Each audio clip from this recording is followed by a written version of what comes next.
여러분에게 한 가지 질문을 던져 보겠습니다. 하나님은 전능하신 분이십니까? 하나님은 천지를 창조하시고 우리를 사랑하시는 분이십니까?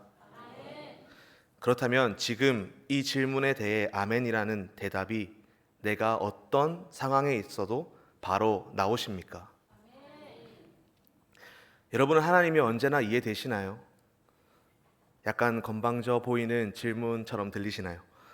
그럼 이렇게 질문해 보겠습니다. 신앙생활을 하면서 하나님이 응답해 주시는 모든 것이 이해가 되고 순종이 되십니까? 하나님이 살아 역사하신다면 지금 내가 겪고 있는 이 모든 상황이 이해가 되고 받아들여지십니까? 우리는 하나님을 천지를 창조하신 전지전능하신 하나님으로 믿고 고백합니다. 그리고 우리는 하나님을 우리를 사랑하시되 자신의 생명을 십자가에 못 박으실 정도로 우리를 사랑하시는 하나님이시라고 고백하고 믿고 있습니다. 그런데 우리의 삶을 돌아볼 때 하나님이 전지전능하시다면, 하나님이 정말 우리를 사랑하신다면 도저히 이해할 수 없는, 참으로 이해될 수 없는 일들이 일어나곤 합니다. 마치 하나님이 안 계신 것처럼, 계신다고 하여도 무능하신 것처럼, 전능하시다고 하여도 우리를 사랑하지 않으시고 우리에게는 아무 관심도 애정도 없는 것처럼 보이는 일들이 우리 주위에는 얼마나 자주 그리고 많이 일어나는지 모릅니다. 창세기 39장 1절에는 요셉이 형들에게 팔려 애굽 버디발 장군의 종으로 가게 되는 말씀이 기록되어 있습니다. 아버지 야곱의 특별한 편애를 받고 채색 옷을 입고 지내던 기공자 같은 요셉이 하루아침에 노예가 되었습니다. 그것은 보통 사람이 당할 수 있는 어떤 역경과 고난과도 비교되지 않는 사건이라고 볼 수 있을 것입니다. 그런데 39장 바로 2절에는 다음과 같은 말씀이 기록되어 있습니다. 여호와께서 야곱과 함께 하심으로, 요셉과 함께 하심으로 그가 형통한 자가 되어라고 나옵니다. 도저히 이해가 안 되는 말씀입니다. 노예로 팔려가 종이 되었는데 형통은 무슨 형통입니까? 하나님이 함께 하셔서 요셉이 종으로 팔려갔다는 말입니까? 22절에도 보면 요셉이 보디발의 장군의 아내에게 모함을 받아 옥에 갇히는 일이 기록되어 있습니다. 요셉의 삶은 꼬여도 그렇게 꼬일 수가 없습니다. 노예가 된 것도 부족하여 제수가 되었습니다. 그런데 그와 같은 내용을 기록한 22절 다음 23절에는 이렇게 되어 있습니다.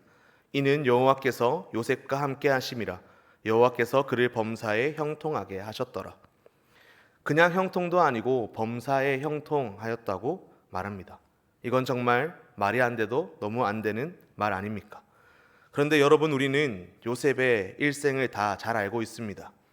요셉이 고난을 당한 그 시점만 끊어서 생각하면 전혀 말이 안 되는 말씀입니다. 요셉의 일생을 다 알고 있는 우리의 입장에서 요셉의 일생을 놓고 다시 생각해 보면 2절과 23절의 말씀, 여호와께서 요셉과 함께 하심으로 형통한 자가 되었다라는 그 말씀이 틀린 말씀이 아니라는 것을 우리는 알 수 있습니다. 당시만 끊어서 생각하면 그 말씀이 하나도 이해가 되지 않는 말씀인데, 요셉의 일생을 풀어서 길게 놓고 생각해 보면 그 말씀이 기가 막히게 맞는 말씀입니다. 요셉은 정말 형통한 자가 되었습니다. 그리고 요셉이 당한 모든 힘든 일, 어려운 일, 억울한 일은 그 형통을 위한 포석과도 같은 것이었습니다. 요셉이 그냥 채색 옷을 입고 가나안 땅에 있었다면 애굽의 총리가 되지 못했을지도 모릅니다. 그리고 아마 7년 흉년 때 굶어 죽었을지도 모릅니다. 당신은 이해할 수 없었지만 형들에 의하여 애굽으로 팔려갔기 때문에 애굽에 가게 되었고, 그것이 계기가 되어 나중에 총리가 되었던 것입니다. 그리고 그것을 통하여 자신과 가족과 민족을 구할 수 있었던 것입니다. 당신은 억울했지만 보디발 장군의 아내에게 모함을 받아 옥에 갇히지 않았더라면 술 맡은 관원장을 만날 수 없었을 것이고, 술 맡은 관원장을 만나지 못했더라면 바로 왕이 꿈을 꾸고 그것을 해몽하지 못해 애를 쓸 때에 왕을 만나서 그 꿈을 해몽해 주지 못했을 것입니다. 노예로 팔려간 것도, 옥에 갇혀 억울한 옥살이를 하게 된 것도 다 보니 이유가 있었던 것입니다. 저는 초등학생 때 부모님의 권유로 바둑학원에 다닌 적이 있습니다. 저는 10급입니다. 급이라고 할 것도 없는 가장 낮은 단계입니다. 그때는 아버지와 무언가를 함께 할 수 있음이 너무 좋아서 바둑을 배우고 바둑을 두었던 것 같습니다. 명절에 고향에 가게 되면 항상 큰 외삼촌은 TV로 바둑을 보고 계십니다. TV에서 우리나라 기사와 외국 기사가 큰 타이틀을 놓고 대국을 벌이면 때로는 저도 관심을 가지고 보곤 합니다. 보기는 하지만 이해는 못합니다. 왜 지금 저기에 저 바둑돌을 놓았는지는 저는 도저히 모르겠습니다. 그런데 나중에 보거나 해설해 주는 사람의 이야기를 들어보면 조금은 이해가 갈 때가 있습니다. 10여 수 지난 후 왜 그가 그때 거기에 그 바둑돌을 두었는지 알게 됩니다. 10급은 당장 눈앞에 있는 전투에만 신경을 씁니다. 그러나 구단은 앞을 내다보고 미래의 전투를 위해 미리 바둑돌을 놓아둡니다. 그런데 10급짜리가 구단 바둑 놓는 것을 보고 이해가 되네 안 되네, 그것이 잘못됐네 바르네 라고 이야기한다면 그것은 참으로 웃긴 이야기가 될 것입니다. 우리의 인생도 바둑과 같습니다. 그런데 우리의 급수는 고작 10급 정도가 될 것입니다. 지금 당장 바로 앞에 한 수를 보기에도 급급합니다. 그러나 하나님의 급수는 구단보다 높습니다. 표현을 하는 것이 죄송할 정도로 높습니다. 하나님께서 하나님의 수로 우리의 인생의 바둑을 두십니다. 10급짜리가 그것을 이해한다는 것은 원칙적으로 불가능한 일입니다. 이해하려고 하지 말고 믿어야 할 것입니다. 믿음을 가지고 잠잠히 지켜보아야 할 것입니다. 요셉은 하나님을 믿었습니다. 이해가기는 힘들었을 수 있었지만 믿을 수 있었습니다. 나중에 형들을 만났을 때 형들이 요셉을 보고 두려워할 때 요셉은 말합니다. 나를 이곳에 보낸 분은 형님들이 아니라 하나님이시라고. 그러니 두려워하지 말라고 말합니다. 그런데 그와 같은 믿음은 그때 총리가 되었을 때 생겨난 것이 아니었습니다. 애굽의 종으로 팔려가고 억울하게 감옥에 갇혀 있을 때에도 가지고 있었습니다. 때문에 요셉은 종이 되어도 당황하지 않았습니다. 낙심하지 않습니다. 옥에 갇혀도 절망하지 않습니다. 자신의 삶을 포기하지 않습니다. 하나님은 물론이고 형들을 원망하지 않습니다. 요셉은 종이 되어서도 열심히 종노릇을 잘했습니다. 억울해하거나 하나님을 원망하거나 자포자기하지 않았습니다. 옥에 억울하게 갇혀서도 제수 노릇을 잘했습니다. 그것은 하나님을 믿는 믿음 때문에 자기는 이해하지 못하지만 그런 일 속에서도 고수인 하나님의 수가 있다는 것, 그리고 그것이 자기를 위한 일이라는 것, 그리고 그것 때문에 자기가 결국은 형통한 자가 될 것이라는 것을 믿었던 것 같습니다. 저와 여러분에게도 이와 같은 믿음이 필요합니다. 살다 보면 도저히 이해할 수 없는 일들이 일어납니다. 단편만 놓고 보면 하나님이 안 계신 것 같습니다. 하나님이 무능하신 것 같이 보입니다. 하나님이 나를 버리신 것 같습니다. 그러나 그렇지 않습니다. 하나님은 언제나 계십니다. 나와 함께 계십니다. 그리고 전능하시며 나를 사랑하십니다. 내가 알지 못하는 고수의 수가 있는 것입니다.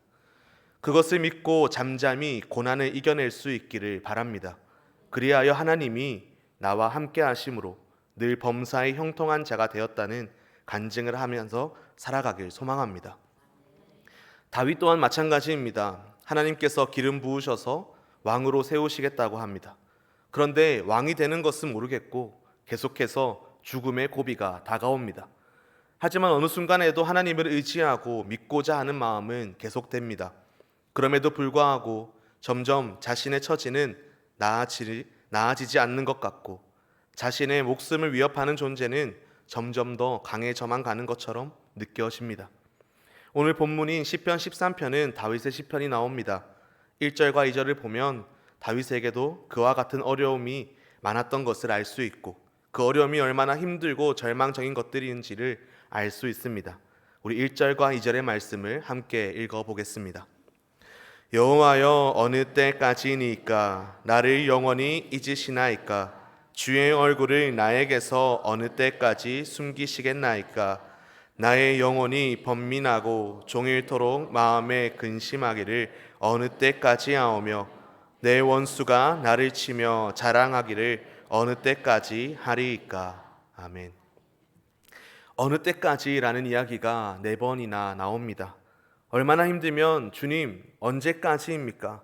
언제까지 이렇게 저를 힘들게 하시겠습니까? 나를 잊으신 건 아닙니까? 나를 어디에 숨어 계신 건 아닙니까? 나의 원수가 승승장구하는 것이 언제까지입니까? 라는 이야기를 하면서 주님 저 너무 힘듭니다 라고 이야기하고 있는 것입니다.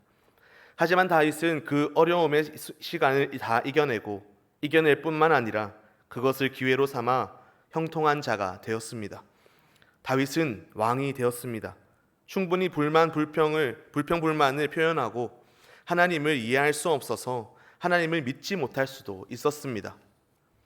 저는 초등학교 6학년 때부터 목회자가 되고 싶다는 꿈을 가지고 지금까지 나아가고 있습니다. 모태신앙으로 열심히 교회를 다니고 학생 때부터 수련회며 예배며 빠지지 않았고 부서에서도 열심히 섬겼으며 찬양 인도도 하고 금요 기도에도 참석하고 새벽 기도도 계속해서 가려고 노력하며 꿈을 향해 한 걸음 한 걸음씩 걸어갔습니다. 고3이 되고 대학 진학을 앞두고 목표를 하고 있던 신학대학교가 있었습니다. 그런데 결과는 불합격이었습니다. 아쉬운 마음에 재수를 하게 됩니다. 1년 동안 나름 열심히 준비를 하였지만 이번에도 결과는 불합격이었습니다. 그래서 다른 신학대학교로 진학하게 됩니다. 이제는 대학교를 졸업하고 신학대학원을 가야 하는 시기가 왔습니다. 목표로 하는 신학대학원이 있었습니다. 첫 번째 시험에 불합격. 1년을 다시 준비하고 또 다시 시험을 쳤는데 결과는 불합격. 1년을 다시 준비하고 불합격. 결국 목표로 한 신학대학원이 아닌 다른 신대원에 진학하여 졸업을 하게 됩니다. 신대원을 졸업하고 나서는 목사고시를 칠 수 있는 자격이 생겨서 목사고시를 준비합니다. 첫 번째 시험에 불합격. 1년을 준비하고 결과는 불합격. 1년을 준비하고 드디어 합격이라는 결과를 받고 작년 10월에 목사 안수를 받게 됩니다. 신학대학교, 신학대학원, 목사고시 등 하나님의 종이 되기 위해 걸어가는 길에 한 번에 합격을 하여 걸어갔던 적은 한 번도 없었습니다. 기도하며 준비했지만 하나님의 응답은 아니다 였습니다.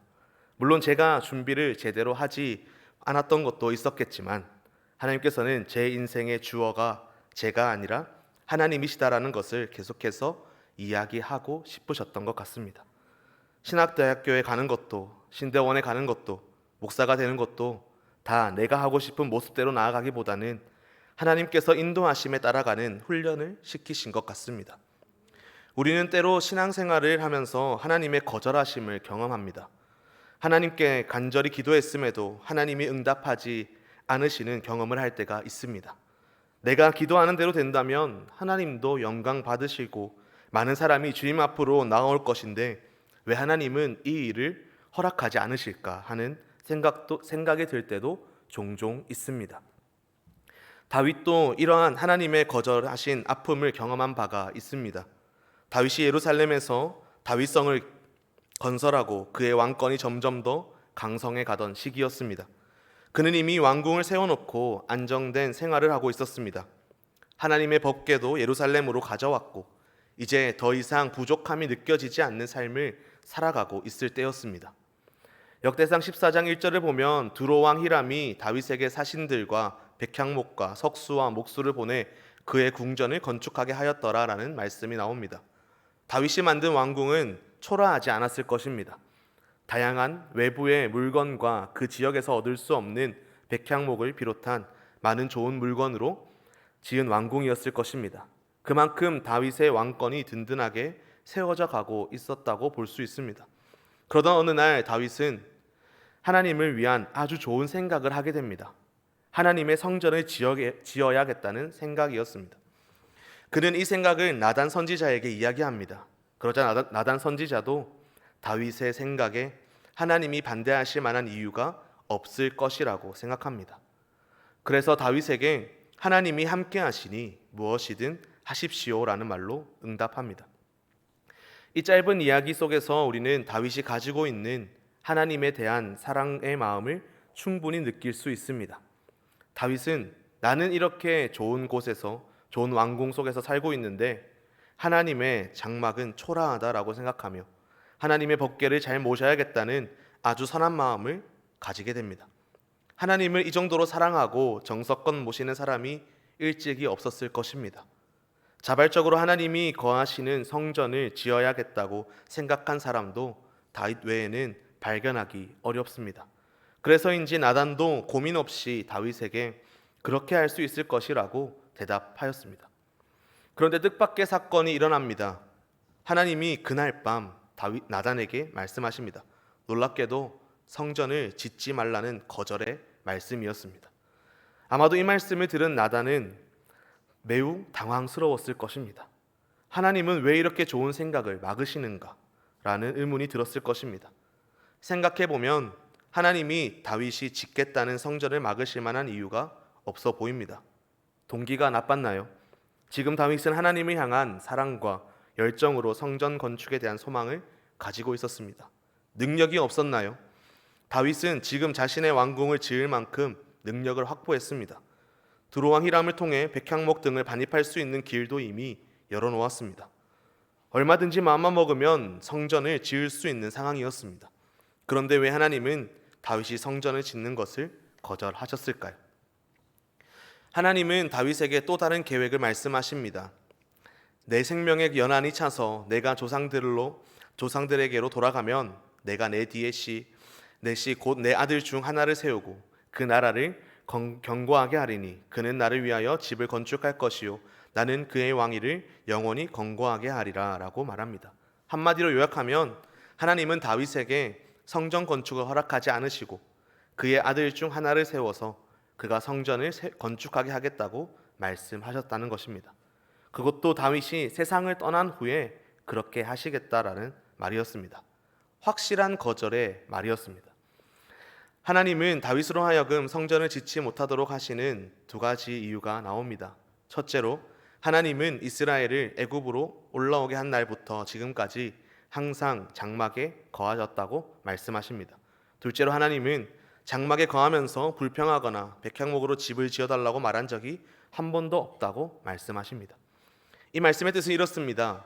내가 말하거나 명령한 적도 없고 내가 필요하다고 말한 적도 없다. 그런데 왜 네가 나를 위하여 성전을 짓겠다고 하느냐? 성전을 짓고 싶다고 말하는 다윗에 대한 완곡한 거절 같지만 그 핵심에는 매우 중요한 메시지가 담겨 있습니다. 다윗으로 하여금 성전을 지으라고 말씀하신 적이 없다는 것입니다. 이러한 맥락에서 한 걸음 더 나아가 하나님은 과거에 대한 이야기를 하십니다. 하나님과 다윗의 관계 속에서 누가 주인공이었는지, 누가 주어였는지 다시 상기시키면서 하나님이 주도적으로 모든 역할을 하셨다는 사실을 말씀하십니다. 내가 너를 목장 곧 양떼를 따라다니던 데에서 데려다가 내 백성 이스라엘의 주권자로 삼고 내가 어디로 가든지 내가 너와 함께 있어 내 모든 대적을 내 앞에서 멸하였은즉 세상에서 존귀한 자들의 이름 같은 이름을 내게 만들어 주리라 라고 말씀하십니다. 이 말씀에서 하나님은 내가라는 표현을 반복하십니다. 내가라는 표현을 사용함으로써 지금까지 다윗을 통해 이루어진 일은 모두 하나님이 이루신 일이라는 사실을 확실하게 강조하고 계신 것입니다. 한마디로 하나님이 다윗을 지금까지 이끌어 주셨고 앞으로도 이끌어 주실 것이며 그 가문을 번성하게 하실 것이다 라는 말이었습니다. 그리고 다윗의 아들을 통해 마침내 성전을 지을 것이라고 말씀하십니다. 내가 영원히 그를 내 집과 내 나라에 세우리니 그의 왕위가 영원히 견고하리라 하셨다 하라. 여기에도 내가라는 단어가 반복해서 사용되고 있음을 보게 됩니다. 한마디로 하나님의 주권을 강조하는 표현입니다. 하나님의 뜻대로 이루어지는 것이지 다윗의 뜻대로 이루어지는 것이 아니라는 말입니다. 성전을 짓는 주체는 다윗이 아니라 하나님이시다라는 말을 하고 싶으셨던 것입니다. 나단이 이와 같은 하나님의 말씀을 결국 다윗에게 전하게 됩니다. 그러자 다윗이 말씀을 듣고 하나님께 기도하는 장면이 나옵니다. 기도의 내용에는 생략되어 있지만 하나님이 성전을 짓는 것을 허락하지 않으신다는 말을 들은 후에 다윗은 그 이유를 즉시 알았던 것 같습니다. 좋은 의도와 좋은 생각, 사람의 마음으로 하나님의 성전을 짓고 있었던 다윗입니다. 그러나 자신에게 그러한 기회가 주어지지 않은 이유는 자신의 부족함 때문이라는 사실을 깨닫게 됩니다. 훗날 다윗이 죽기 전에 솔로몬에게 성전을 지으라고 부탁하는 부분에서 그는 이렇게 이야기합니다.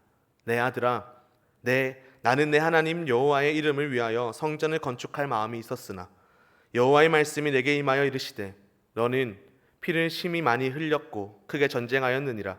내가 내 앞에서 땅에 피를 많이 흘렸은즉 내 이름을 위하여 성전을 건축하지 못하리라. 하나님이 거절하시는 그 당시에는 하나님이 이렇게 말씀하셨다라고 하는 내용이 나오지는 않습니다. 하나님은 그저 나단에게 다윗이 성전을 짓지 못하리라는 말씀만 전하셨습니다. 아마 그 말을 들었을 때 다윗은 마음에서 우러나오는 또 다른 하나님의 음성을 들었을지도 모릅니다. 다윗은 나단을 통해 전해진 말을 내가 흘린 피가 많아 부족하기 때문에 성전을 지을 수 없다라는 하나님의 말씀으로 받았던 것 같습니다. 그래서 하나님의 거절을 자신의 허물의 결과로 인정합니다. 그러나 다윗은 여기서 그냥 머무르지 않습니다. 실망하거나 포기하거나 좌절하지 않습니다.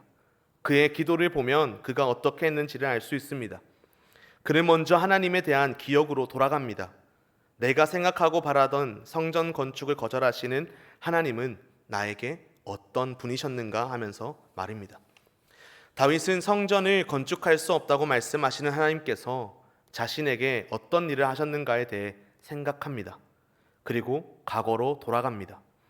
하나님, 나는 누구이며 내 집은 무엇이기에 나에게 이렇게 하셨나이까? 라고 질문하면서 과거로 돌아갑니다. 내가 너를 양떼를 데리고 다니던 곳에서 데려다가 이스라엘의 주권자로 삼았다라고 말씀하시는 하나님의 음성에 대한 반응입니다. 생각해 보니 그렇습니다. 그는 양떼를 치던 목자였습니다. 양들과 함께 있어야 할 자리에서 하나님이 그를 불러내어 이스라엘의 주권자로 삼아 주셨습니다. 사울이 죽이려고 했던 여러 번의 위험도 피하게 하셨고 마침내 이스라엘의 왕이 되게 하셨습니다. 이 모든 것은 하나님이 하신 일입니다. 다윗은 그저 목동에 불과했던 자신을 이스라엘의 왕으로 세우신 그 하나님을 기억합니다. 다윗은 또한 과거의 능력으로 함께 하신 하나님을 기억하기 시작합니다. 그때 하나님이 지금 나에게 거절하신다면 그것은 마땅하다라는 마음으로 현재의 사실을 받아들이고자 합니다. 하나님은 지금까지 나에게 좋은 것을 주셨던 분이다. 하나님은 한 번도 나를 놓지 않으셨다. 그러므로 하나님이 이것을 거절하시는 데는 반드시 이유가 있을 것이다. 하나님의 선하신 뜻이 그 안에 담겨 있을 것이다 라고 생각하며 다윗은 과거를 돌아보면서 하나님의 뜻을 다시 받아들입니다. 다윗은 이제 한 걸음 더 나아가 미래를 향합니다. 그러면서 장래에 이루실 하나님의 뜻에 초점을 맞추기 시작합니다. 하나님은 이미 다윗에게 말씀하셨습니다. 내가 성전을 짓지는 못한다. 그러나 너의 아들 때에는 이르러 내가 성전을 짓게 하겠다. 다윗은 거절이면서도 또 다른 길을 열어주시는 하나님의 뜻을 보았습니다. 그리고 이제 그는 그 하나님의 뜻에 자신의 소원을 맞추려고 합니다. 그는 이렇게 기도합니다. 역대상 17장 25절의 말씀을 우리 함께 읽어보도록 하겠습니다. 나의 하나님이여, 주께서 종을 위하여 왕조를 세우실 것을 이미 듣게 하셨으므로 주의 종이 주 앞에서 이 기도로 간구할 마음이 생겼나이다. 아멘. 그는 이제 하나님이 원하시는 길에 초점과 주파수를 맞춥니다. 그리고 그 하나님의 뜻이 이루어지도록 기도하겠다고 고백합니다. 우리는 살면서 하나님의 거절을 경험할 때가 참 많습니다. 그럴 때면 당황하게 되고 때로는 믿음이 흔들리곤 합니다. 이렇게 좋은 생각을 왜 하나님은 거절하실까 하는 의문이 들 때도 있습니다. 우리가 잘 살기 위해서, 내가 잘 살기 위해서, 세상의 일을 하기 위해서 간구하는 것이라면 나의 욕망 때문이다, 내 욕심 때문이다라고 말하며 거절하실 수도 있습니다.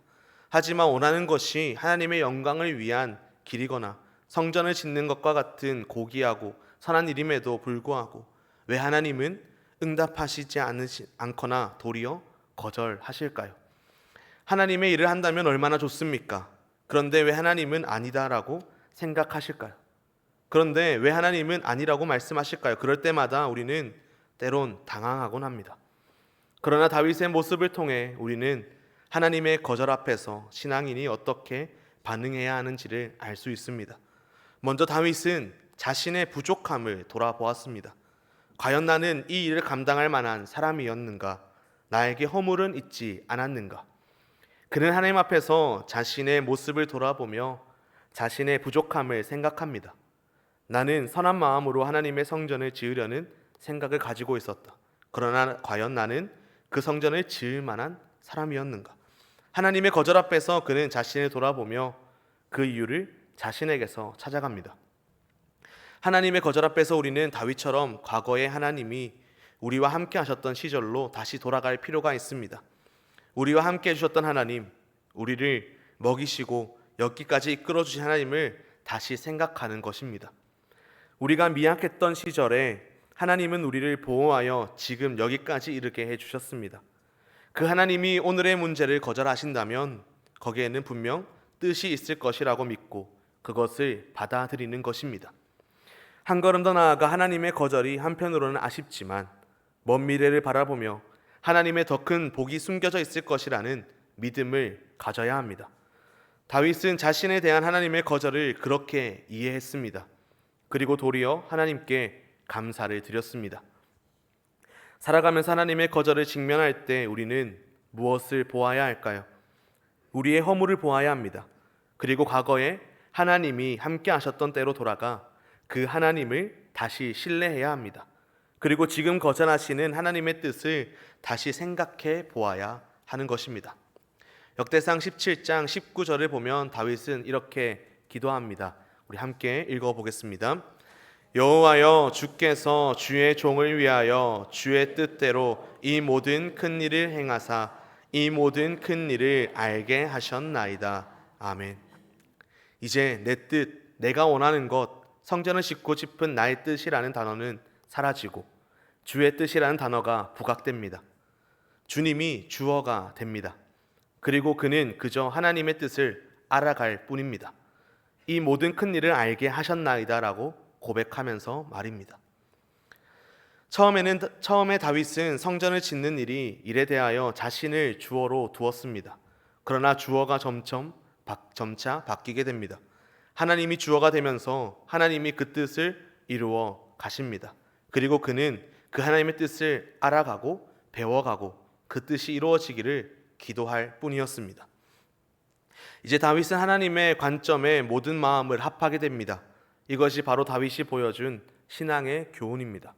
다윗은 끊임없이 신앙의 여정에서 배워가는 사람이었습니다. 다윗의 위대함이 여기에 있다고 할 수 있습니다. 그렇다면 하나님은 왜 다윗이 그렇게 성전을 짓고자 했는데 거절하셨을까요? 역대기의 흐름을 보면 다윗은 이미 자신의 집을 건설한 후였습니다. 자기 자신을 위해서는 아름다운 왕궁을 건설했는데 하나님이 거하시는 법궤는 그저 휘장 앞에 놓여 있는 것이 참 죄송하고 안타까웠습니다. 그래서 하나님을 위한 집을 지어드리겠다고 생각했습니다. 건물로서의 성전을 지어드리려고 한 것입니다. 그런데 하나님은 그것을 거절하면서 이렇게 말합니다. 이제 내가 너의 자손들을 영광하게 만들겠다. 너의 자손들이 이곳에 살며 너의 왕권이 영원히 이어지도록 만들겠다. 그렇게 한 후에 나를 위하여 성전을 짓도록 하겠다. 이 말씀 속에서 우리는 하나님의 은혜를 보게 됩니다. 하나님의 계획은 아직 끝나지 않았던 것입니다. 다윗을 위한 하나님의 놀라운 역사는 그때도 진행 중이었습니다. 그 진행이 끝나기까지는 성전을 짓도록 하지 않겠다는 뜻이 담겨 있었던 것입니다. 우선 다윗은 왕궁을 지었습니다. 그러나 건물로서의 집, 화려한 집은 그저 다윗 왕가의 겉모습에 불과했습니다. 그보다 더 중요한 것이자 하나님이 온전하게 완성하고 싶으셨던 것은 다윗의 왕가였습니다. 다시 말하면 왕권이 영원히 이어지는 가문을 완성하기를 원하셨습니다. 이것이 다윗에게 주고자 하셨던 최고의 복이었습니다.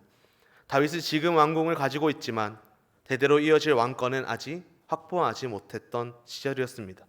하나님은 그 모든 은혜를 내려주신 다음에 다윗의 아들을 통해 성전을 짓도록 하겠다고 말씀하셨습니다. 하나님의 이 계획 속에는 하나님의 무한한 은혜와 고귀한 뜻이 담겨 있습니다. 우리를 끝까지 사랑하여 더 좋은 것을 주고자 하시는 하나님의 계획이 숨겨져 있었습니다. 단순한 거절이나 막음이 아니었습니다.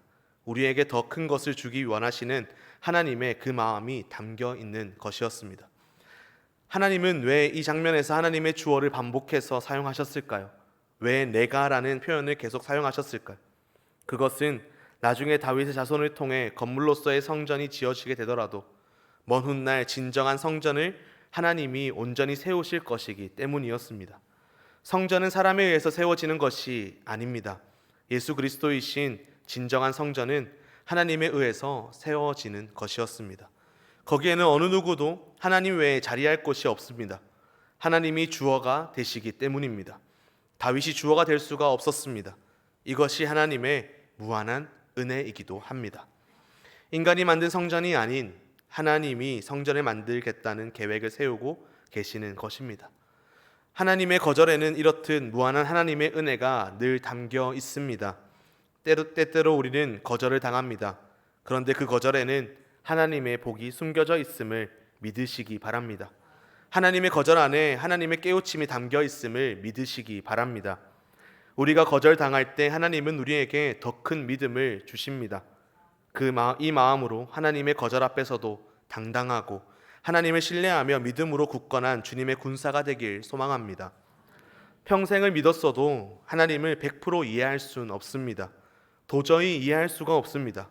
하나님이 계신다면 세상에 어떻게 이런 일이 일어날 수 있을까 싶은 일이 늘 우리 주위에 있습니다.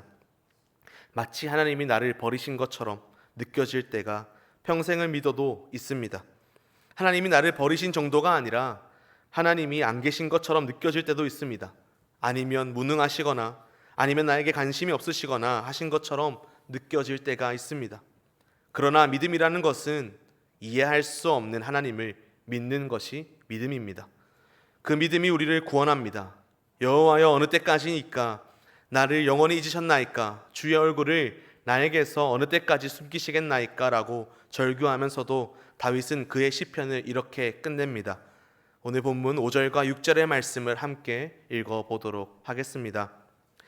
나는 오직 주의 사랑을 의지하여 싸우니 나의 마음은 주의 구원을 기뻐하리이다. 내가 여호와를 찬송하리니 이는 주께서 내게 은덕을 베푸심이로다. 아멘. 죽을 것 같은 상황에서도 다윗은 하나님 이해할 수 없습니다. 하나님 살아계신 건 맞습니까? 안 계신 건 아닙니까? 라고 소리 지르지 않았습니다. 하나님의 거절 앞에서 다윗은 하나님, 다 하나님을 위한 일인데 왜 거절하십니까? 이것도 못하게 하시면 무엇을 하란 말입니까? 라고 대들지 않습니다.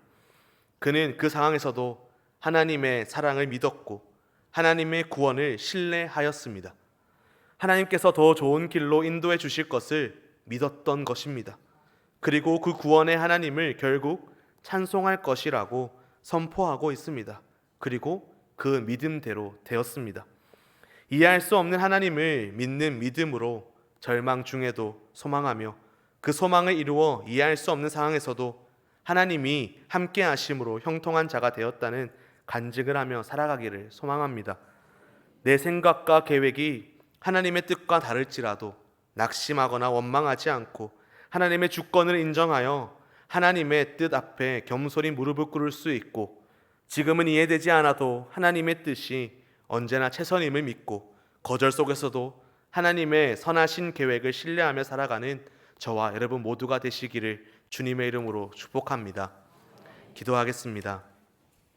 참조신 하나님 감사합니다. 우리의 삶은 언제나 하나님과 함께하는 삶이어야 함에도 불구하고 때로는 하나님을 나의 이성과 지식으로 판단이 되지 않아서 언제나 나와 함께 하시는 하나님을 바라보지 못하고 지금 현재의 상황에만 시선이 고정되어 하나님을 부인하고 하나님을 떠나고 하나님을 미워하는 삶을 살아갈 때가 있음을 고백하며 회개하오니 주님 용서하여 주시옵소서. 앞으로의 삶 가운데서는 어떤 환경 속에서도 하나님을 바라볼 수 있는 믿음의 시선을 허락하여 주시고 하나님과 언제나 동행하며 때로는 하나님이 보이지 않을 때가 있더라도 하나님을 사랑한다고 고백할 수 있는 믿음을 허락하여 주시옵소서. 하나님의 말씀에 순종하는 지혜와 용기와 담대함을 허락하여 주시옵소서. 하나님, 다윗은 성전을 짓고자 하는 거룩한 뜻을 품었지만 하나님은 그 뜻을 거절하셨습니다. 그러나 다윗은 낙심하거나 실망하지 않고 오히려 하나님의 계획 안에 자신을 낮추며 하나님을 더 깊이 경외하고 찬양하였습니다. 저희도 이 세상을 살아가며 좋은 뜻으로 구했지만 하나님의 뜻과 다를 때가 있습니다. 기도했지만 응답되지 않을 때, 순종했지만 길이 막힐 때, 아니다라고 하신 하나님의 음성 앞에 주님의 종처럼 겸손히 서게 하여 주시옵소서. 하나님의 거절 앞에서도 당당하게 내 뜻보다 크고 선하신 하나님의 계획을 신뢰하게 하시고 주님의 주권을 인정하는 믿음의 군사로 굳건히 서게 하여 주시옵소서. 거절당해도 무너지지 않는 신앙, 아니라 하셔도 감사하는 믿음, 지금 이해되지 않아도 찬양하는 영혼이 되게 하여 주시옵소서. 하나님, 세상의 흔들림 속에서도 주님의 군사로 부르심을 받은 자로서 하나님의 뜻이라면 언제나 아멘으로 순종하게 하시고 이 땅에서 하나님의 나라를 바라보며 살아가게 하여 주시옵소서. 이 모든 말씀 그 누구보다 우리를 사랑하시는 예수님의 이름으로 기도드립니다. 아멘.